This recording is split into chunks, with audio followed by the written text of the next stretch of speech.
Capítulo 9.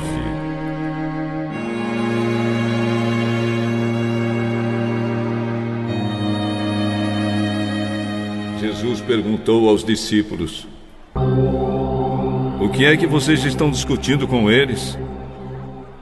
Um homem que estava na multidão respondeu: Mestre, eu trouxe meu filho para o Senhor, porque ele está dominado por um espírito mau e não pode falar. Sempre que o espírito ataca o meu filho, joga-o no chão, e ele começa a espumar e a ranger os dentes, e ele está ficando cada vez mais fraco. Já pedi aos discípulos do Senhor que o expulsassem o espírito, mas eles não conseguiram. Jesus disse: gente sem fé, até quando ficarei com vocês? Até quando terei de aguentá-los? Tragam o menino aqui. Quando o levaram, o espírito viu Jesus e sacudiu com força o menino.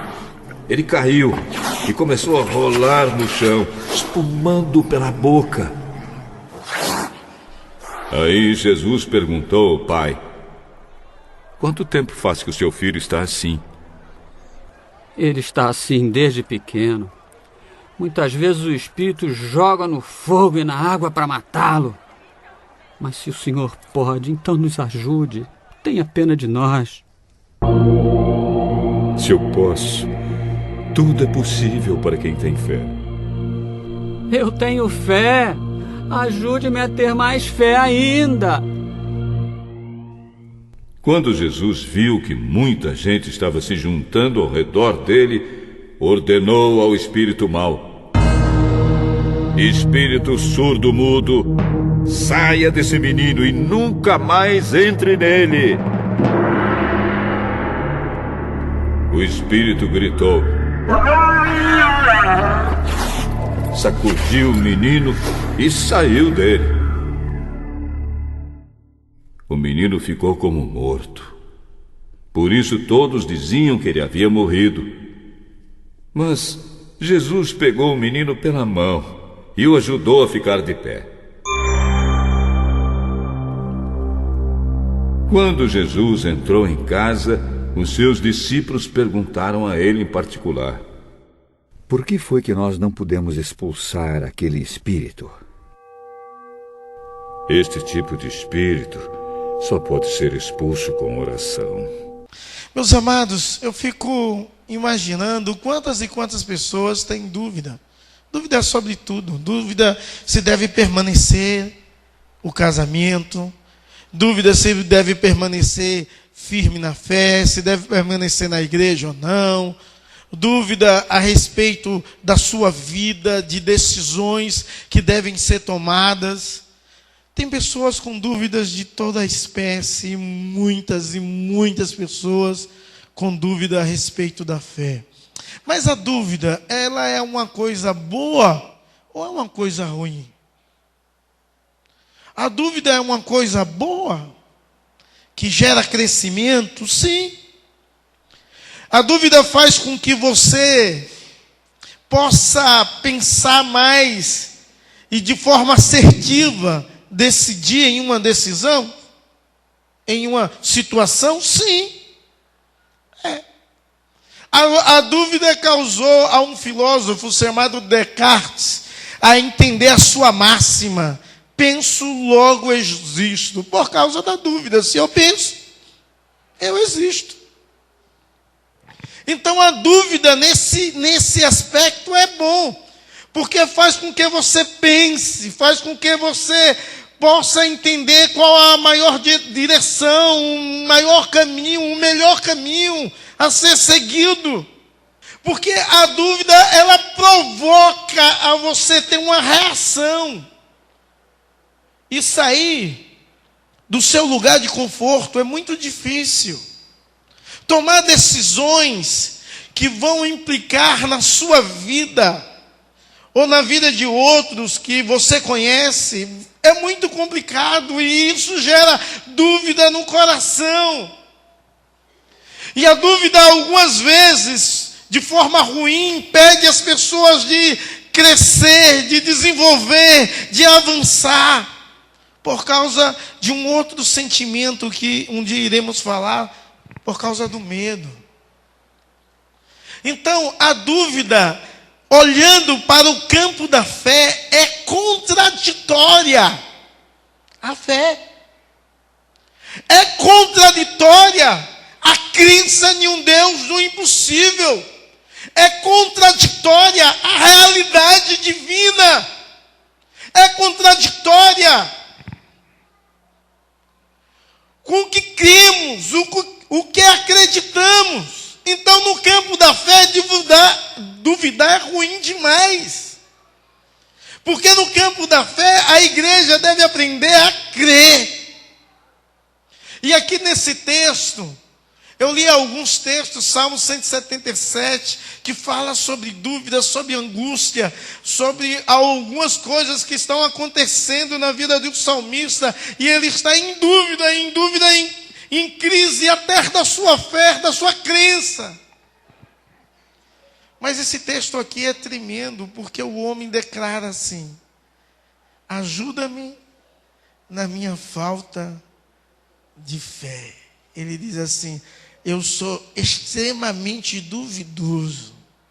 Eu não acredito totalmente. Eu olho para Jesus e digo assim: se podes, ajuda-me. E Jesus diz: se podes, tudo é possível ao que crê. Tudo. Meus irmãos, será se a igreja vive em dúvida em relação à fé, à sua crença, em relação à doutrina, os princípios bíblicos, ou se realmente você crê em um Deus sobrenatural, em um Deus que faz o impossível, um Deus que age, um Deus que transforma, um Deus que muda toda e qualquer situação. Sabe, Deus deseja que você possa esclarecer todas as suas dúvidas e seus anseios na palavra de Deus em Deus. A vontade de Deus é que você decida tudo através de fé. Não de forma precipitada ou de forma egoísta, como se vê, mas por fé. Por fé. E talvez você está aqui, você é alguém cheio de dúvidas. Você talvez está vivendo um momento tão difícil e você pergunta: por que eu vejo algumas pessoas dizerem que foram curadas, que Deus abriu portas na sua vida, que Deus transformou a vida do marido, da esposa, do filho, e por que não no meu? E o seu coração enche de dúvidas. Por que isso? Será se Deus ama mais o outro do que a mim? Será se eu sou tão pecador, tão miserável, tão distante de Deus, que Deus não olha para a minha vida? E Deus não age? E Deus não me abençoa? E Deus não transforma a situação? E talvez essas perguntas venham sobre a sua mente, venham sobre o seu coração, e talvez também as coisas desse mundo tenham tentado te encantar, e você diz: olha, eu quero viver, eu quero sair, eu quero curtir. Talvez você que é jovem, mas a palavra de Deus, os princípios bíblicos, a verdade de Deus me impede, e eu fico confuso. Será se realmente eu estou certo ou eu estou errado? Será se eu tenho que atentar para a palavra de Deus, para os princípios de Deus, para a verdade de Deus ou para os meus desejos? O que eu tenho que fazer? Sabe, a vida em dúvida a respeito dos preceitos da fé faz de você uma pessoa oscilante como a onda do mar. Faz de você uma pessoa que vai e vem, uma pessoa que não tem firmeza, não é sólido em nada. Então você está a ponto de cair, irmão. Porque falta a vida de Deus na sua vida.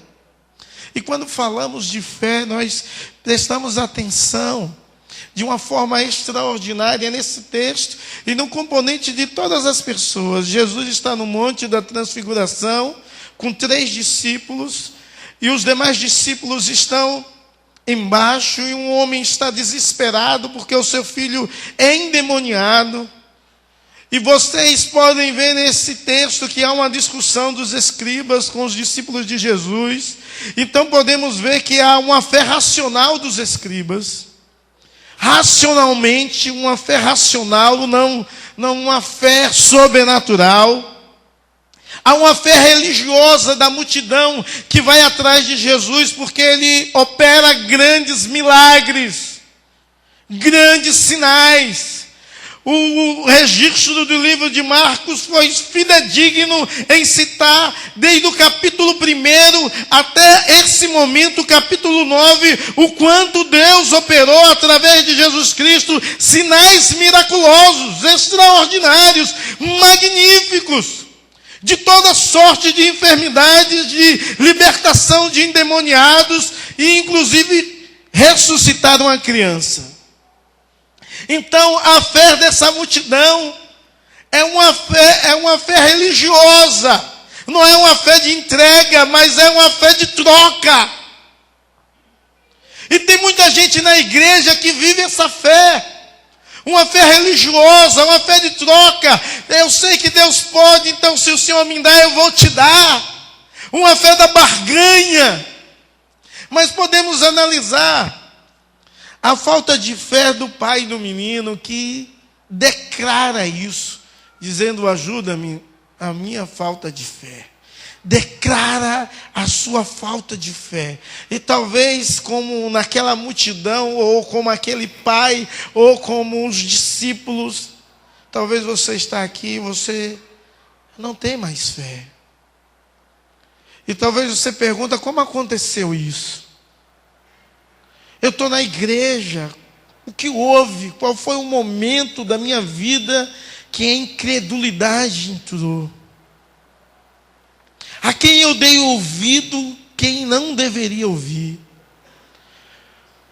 Ou quando foi que eu perdi a prática de uma devocional, de ler a palavra de Deus e de ouvir a verdade de Deus, e isso gerar fé no meu coração? E uma outra fé é a fé limitada dos discípulos. Essa fé ilimitada,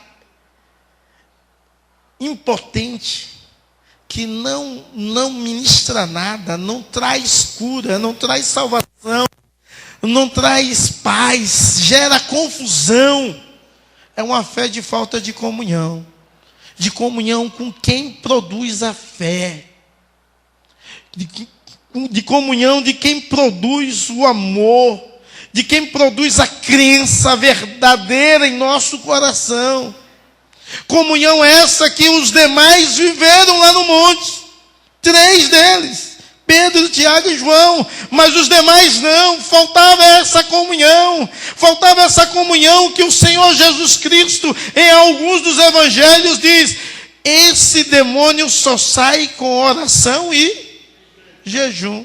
O jejum ali era a comunhão, porque o poder de Jesus Cristo pode libertar qualquer castra de demônio, 10.000 castras em uma só pessoa, porque há poder no nome de Jesus. Mas faltava comunhão, faltava intimidade, faltava a presença de Deus, relacionamento com Deus. E talvez a sua fé é assim, uma fé que não tem relacionamento com Deus, uma fé que não tem intimidade, não tem amor, afetividade. Irmãos, sabe o que isso acontece? Isso tudo gera dúvida nos momentos das lutas, nos momentos das dificuldades, nos momentos das tribulações. Sabe por quê? Porque você não está bem firmado para entender que Deus está com você. E se Ele faz o milagre, Ele é Deus. Se Ele não faz, Ele é Deus do mesmo jeito. Ele é Deus e Ele é Deus. Sabe por quê? Porque a sua fé, talvez, como eu falei hoje de manhã, é uma fé triunfalista. E quando Deus deixa de agir porque Ele é Senhor, você deixa de acreditar. mas ele não deixa de ser Deus. Ele não deixa de ser Senhor. Ele livrou muitos da espada e deixou muitos discípulos morrer à espada. E isso não queria dizer que ele não era Deus e não tinha um controle e não tinha direção de tudo. Quantas vezes Paulo sofreu? Mas mesmo assim, não poderíamos dizer que Deus não estava na vida de Paulo dirigindo, levando aonde ele queria, aonde ele predeterminava, porque Deus é Deus. E o nosso Deus nos ensina que no mundo teremos aflições. Mas sabe, irmãos, a incerteza, a dúvida leva à incerteza do poder de Jesus Cristo. E isso você nunca deve ter no seu coração, nem eu. Quando você tem dúvida, você deixa de acreditar no poder de Jesus Cristo. Você sabe de forma teórica, mas você não acredita por causa do momento do qual você está vivendo. E você talvez diz assim: eu oro, eu busco, eu vou à igreja. Mas você não tem fé, irmão. E a incerteza do poder de Deus, do Deus que é poderoso para fazer muitas coisas, muito mais do que pedimos ou pensamos, isso é incredulidade. Igual a esse pai, o primeiro ponto que eu quero ministrar ao meu e ao seu coração, dúvida como o caminho da incerteza, é a incerteza desse pai no poder de Jesus Cristo. A incerteza desse pai era tão grande que ele com certeza já tinha escutado falar, porque o nome de Jesus Cristo na Galileia e em Cafarnaum foi bem divulgado, por isso que uma multidão seguia. Alguns capítulos atrás diz que ele não podia entrar em alguns lugares, por causa da multidão, ele tinha de entrar de forma secreta, por causa do povo que queria o milagre, que queria a cura, que queria a libertação.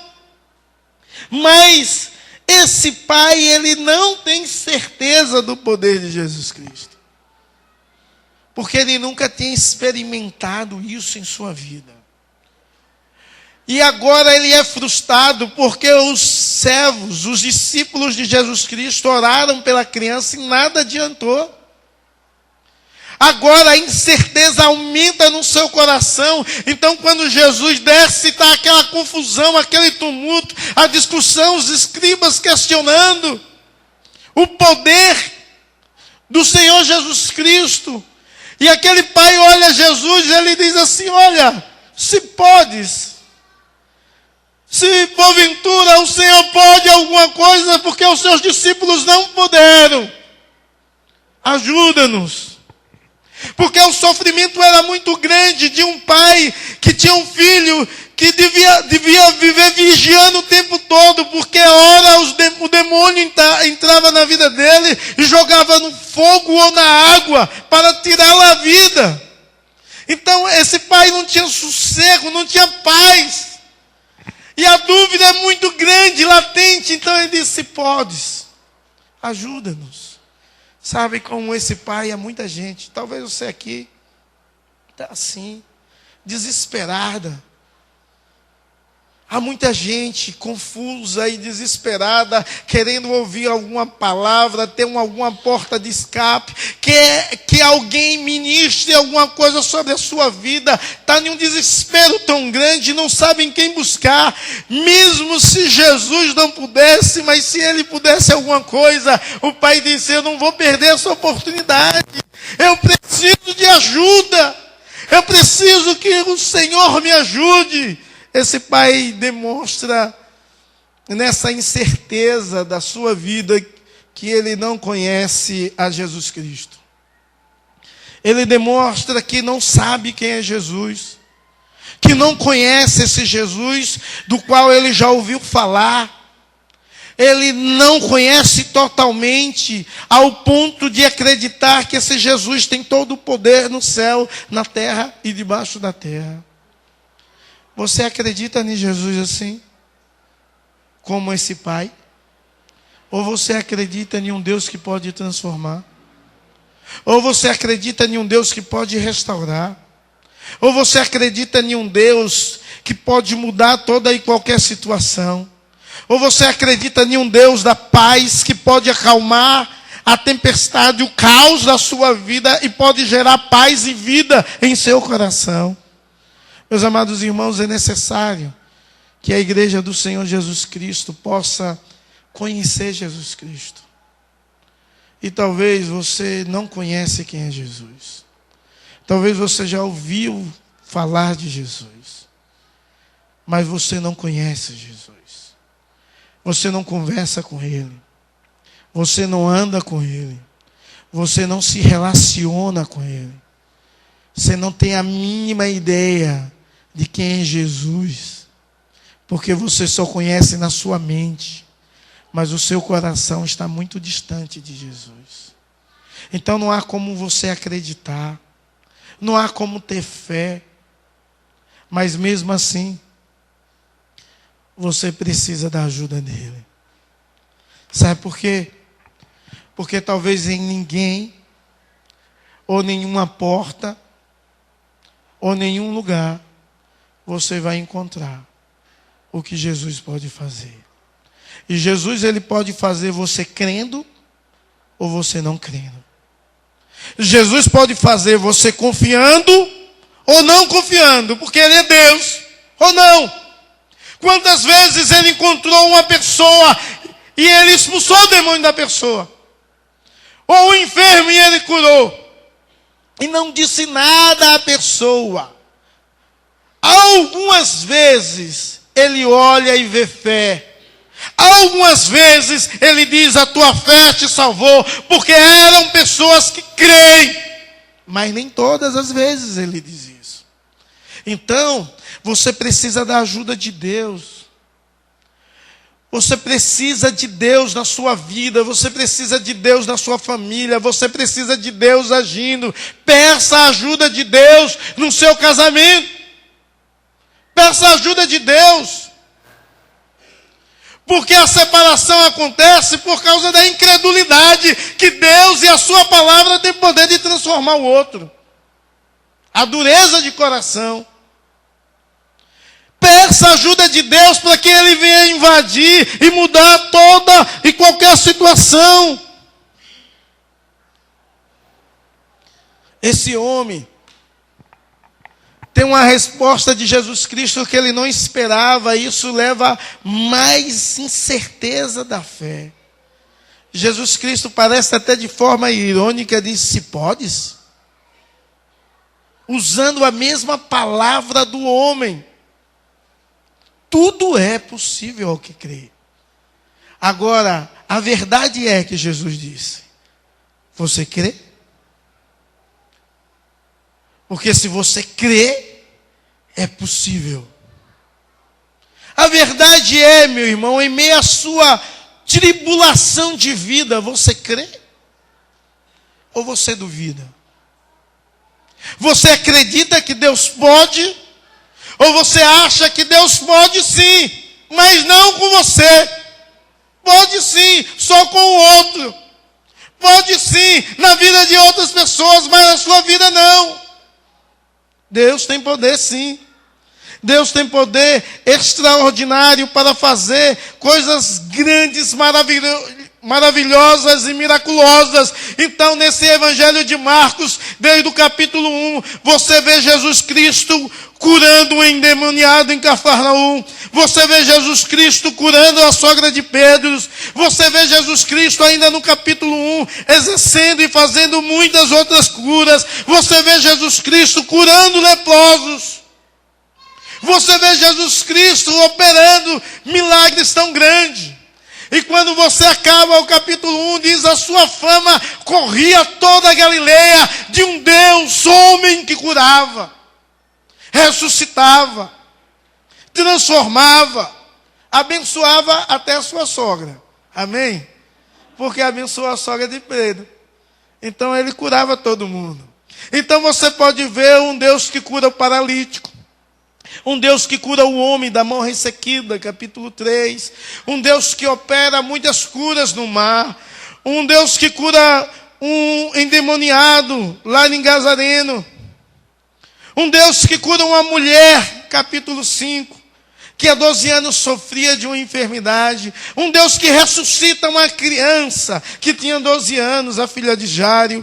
Um Deus que multiplica os pães. Um Deus que abençoa de tal forma que faz do pouco muito. O Deus que cura uma mulher, a filha de uma mulher sírio-fenícia. Uma mulher que acreditava em Deus de uma forma tão grande que ela vem conversar com Jesus e Jesus diz assim: olha, não é propício, não é normal tirar o pão dos filhos e dar aos cachorrinhos. E a mulher diz assim: os cachorrinhos, ele come da migalha que cai da mesa do seu dono. E o Senhor Jesus olha para aquela mulher e diz: que fé linda, que fé magnífica, vai em paz, a sua filha está liberta. Um Jesus que opera a cura em surdos e gagos. Um Jesus que faz a sua segunda multiplicação. Um Jesus que cura o cego em Betesda. Nós podemos ver esse Jesus operando na incerteza da fé da humanidade, ou na certeza da fé de alguns.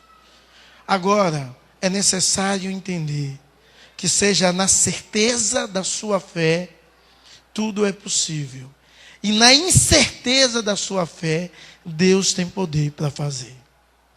Você crê ou tem incerteza da fé? Você crê em um Deus que opera em 9 capítulos de narrativa de Marcos, com tantos milagres, com tantas curas, com tantos sinais? Você sabe que Deus age de forma tremenda, porque talvez já agiu em alguém conhecido seu, um amigo ou um familiar. Então você deve acreditar em Deus, porque tudo é possível ao que crê.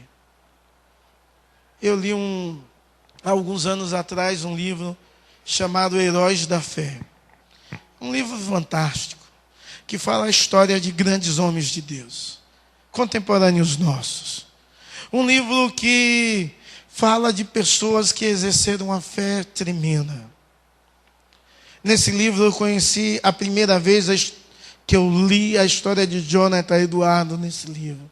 E de quantos outros homens de Deus que acreditaram fielmente em Deus.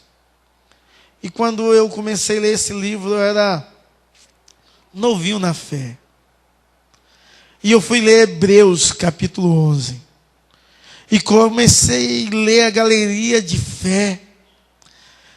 E li o capítulo todo, e o capítulo é como não se termina. Falta algo. E depois eu li um livro a respeito de fé e vi que aquele livro, aquele capítulo de Hebreu, o autor do livro diz: falta. Não terminou, porque a igreja deve exercer e escrever cada vez mais um versículo da fé. E eu não sei se você já fez uma oração assim. Mas quando eu fui confrontado com a realidade da fé, mesmo sendo crente, eu disse: Senhor, eu quero viver o que a tua palavra diz. Eu quero ver essas coisas acontecer. Eu quero ver pessoas sendo curadas, eu quero ver pessoas sendo libertas, eu quero ver casamentos sendo restaurados, eu quero ver pessoas tendo liberalidade para perdoar, eu quero ver pessoas sendo transformadas, pessoas que eram ladrão deixando de roubar, pessoas que eram prostituta deixando de se prostituir, pessoas que eram viciados largando o vício. Eu quero ver isso. Mas eu não só quero ver, eu quero ser instrumento disso.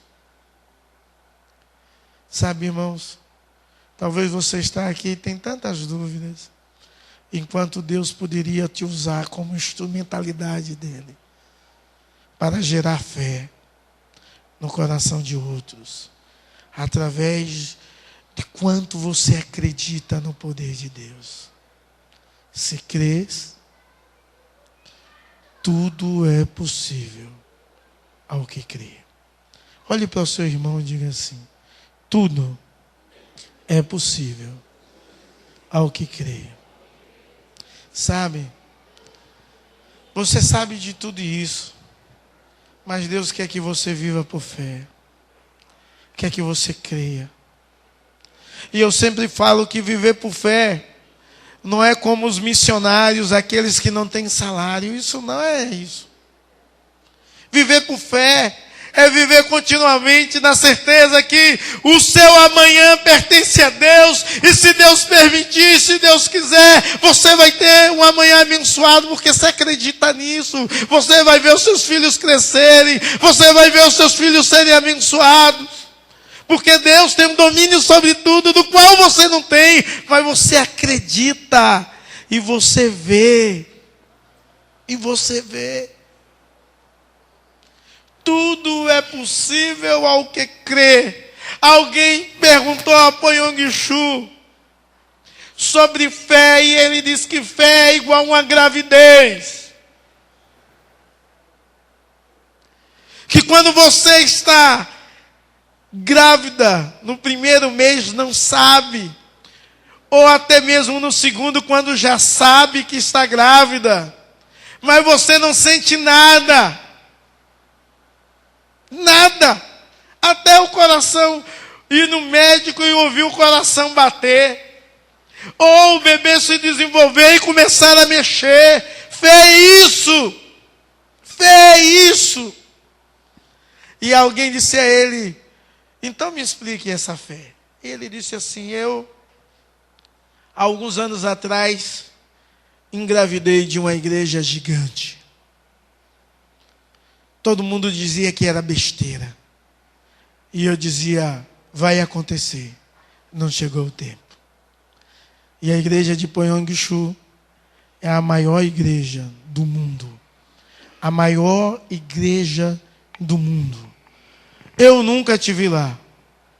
Alguns amigos que foram na Coreia dizem que é algo magnífico. Alguns pastores que agendaram para conversar com ele a respeito de fé dizem que é algo extraordinário. E quando ele ora, pode qualquer pessoa ligar que ele não vai atender. Ele está em uma reunião mais importante. Porque ele acredita e engravida daquilo que crê. Mentaliza aquilo que ele ainda não vê, mas isso faz gerar. Essa é a fé de Deus. É o que o Senhor Jesus disse: se tiver fé, dirá esse monte: erga-te e se lance no mar. É a fé que gera, é o ebizete que traz vida, que traz à tona as coisas que não existem. É a fé do impossível. E o Senhor Jesus diz a esse homem: olha, tudo é possível ao que crê. Eu não sei quantos de vocês já ouviu Ronaldo Lidório pregar e falar aquelas histórias extraordinárias de fé e de milagre de Deus em um país idólatra e de muita feitiçaria, onde bruxos voam. Deus agir com poder e com autoridade, porque tudo é possível ao que crê. O Senhor Jesus disse: se é possível, tudo é possível. Basta você crer. Irmãos, quando entendemos isso, rompemos a história, mudamos a situação de vida, paramos de viver na superfície espiritual ou na mesmice cristã e passamos a viver por fé, na certeza que tudo é possível diante de Deus. Deus pode gerar, Deus pode trazer, Deus pode fazer novo, Deus pode acontecer do nada, porque Ele é Deus. E eu creio. E você deve aprender a crer. Então esse homem faz mais um pedido desesperado. Ele vê que ele não tem essa fé impossível, essa certeza de coisas impossíveis. E ele diz: eu preciso da sua ajuda, porque eu não consigo crer assim. Eu não consigo crer desse jeito. Eu preciso da tua ajuda, oh Deus. Eu preciso que o Senhor opere na minha vida. Sabe? Talvez você precise dizer isso a Deus. Eu preciso que o Senhor mude a situação. Eu preciso que o Senhor me ajude a crer mais, a ter fé e acreditar no teu poder. Eu preciso, Deus, acreditar na transformação. Eu preciso acreditar no milagre. Eu preciso acreditar que o Senhor tem poder. Eu preciso acreditar que tudo é possível. Creia, irmão. E Deus pode gerar do nada coisas extraordinárias na sua vida. Porque a fé é a firme certeza de coisas que você não vê, mas você espera. E gerando isso, visualizando isso, assim vai acontecer, segundo a sua fé. Senhor, eu quero ficar limpo. Seja conforme a sua fé. Senhor, eu quero milagre. Seja conforme a sua fé. Mas se você não acredita desse nível, diga assim: Senhor, eu preciso que o Senhor aumente a minha fé. Que Deus te abençoe. E não permita que a dúvida leve a sua vida a um caos. Mas que em nome de Jesus você possa acreditar em um Deus presente, que pode mudar toda e qualquer situação. Num Deus do impossível, num Deus que transforma, num Deus que age, num Deus que é vivo, num Deus que é real, num Deus que te ama. Entenda isso e acredite nesse Deus. E entregue-se a Jesus Cristo. Em nome de Jesus. Amém.